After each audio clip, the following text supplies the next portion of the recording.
I'm Ivana. And today we're going to talk to you guys about women's health. Because we care to make you aware. So Ivana, what do you do to stay healthy? So I go to yoga and I lift weights, I drink a lot of water every day, and I make sure I get plenty of sleep. That's really good. You know what I do? What do you do? Well, I go to my yearly screenings as needed, I exercise, and I pet my cat when I'm really stressed out. As women, we juggle our careers, our children and family life, exercising, our social lives, we have to cook, and we still have to find time for entertainment. We also have to find some time in the middle of this balancing act to get screenings done and stay on top of our health. We've prepared some slides for you to teach you about all the screenings you should be getting done, as well as some important resources for women's health services in your area. One of the major screenings that you should be getting as a woman is a pap smear. So according to the American Cancer Society, pap smears should be done every 3 years from ages 21 to 29. And after the age 30 until age 65, if you've had normal pap smears, it is recommended to get pap smears with HPV screening only every 5 years. This is a recent change in the guidelines, and it's partly due to the HPV vaccine Gardasil, which is recommended between the ages of 12 and 25 for both men and women. So regarding sexually transmitted infection, it's important that people ages 13 to 64 be tested at least once for HIV in their lives, but also if you're having unsafe sex or sharing injection drug equipment, you should be tested for HIV yearly. Annual chlamydia screening of all sexually active women younger than 25 years should be done, and this is because chlamydia can be very asymptomatic in women, and so you might not even notice that you have it. Also, syphilis, HIV, chlamydia, and hepatitis B screening should be done for pregnant women, and this is because these types of STIs can cause harm to your baby.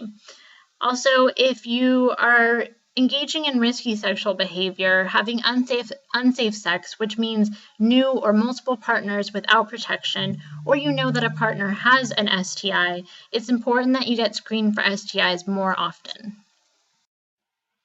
Although it's a very uncomfortable procedure, mammograms are important for detecting breast cancer. And breast cancer is a very preventable disease, so the earlier you catch it, the better the results. So the guidelines for mammograms is that women age 40 and older should receive them yearly. And screenings will end at age 74 as long as all previous mammograms have been normal. In addition to mammograms, a breast self-exam at home once a month is really important, and you should do this 3 to 5 days after your period starts. So to begin, you want to look at your breasts in the mirror with shoulders straight and hands on hips. A normal appearance will be its usual size, shape, and appearance. What you want to report to the doctor is if you see any dimpling, puckering, bulging, inverted nipple that has changed position from your usual, redness, soreness, rash, or swelling. The second step you want to take is you want to raise your arms in the air. Normal breasts will look symmetrical as they hang. Report to your doctor if you see any fluid coming out of the breasts, as long as you aren't breastfeeding, or if one breast hangs lower than the other with dimpling or puckering in the affected breast. Thirdly, feel your breasts. While lying down, use your right hand to feel your breast and vice versa. So that means use your left hand to feel your right breast. Use a firm touch with your finger pads and use a circular motion about the size of a quarter. Cover the entire breast from your collarbone to the top of your abdomen. Examine your armpit area and cleavage as well. This is very important. A lot of cancers pop up around the armpit region. Finally, feel your breasts in the same fashion when you are standing. A self-examination in the shower while wet makes it much easier to examine the breast. So here are some examples of what you would see as an abnormality, and you would definitely want to make an appointment with a doctor right away. A lump, pulled in nipple, dimpling, dripping, redness or rash, as well as skin changes, such as like a rippled effect on the skin. So here are some resources for women's health in the community. Make sure if you are in the postpartum phase, you want to ask your nurse about WIC referral and services in your area.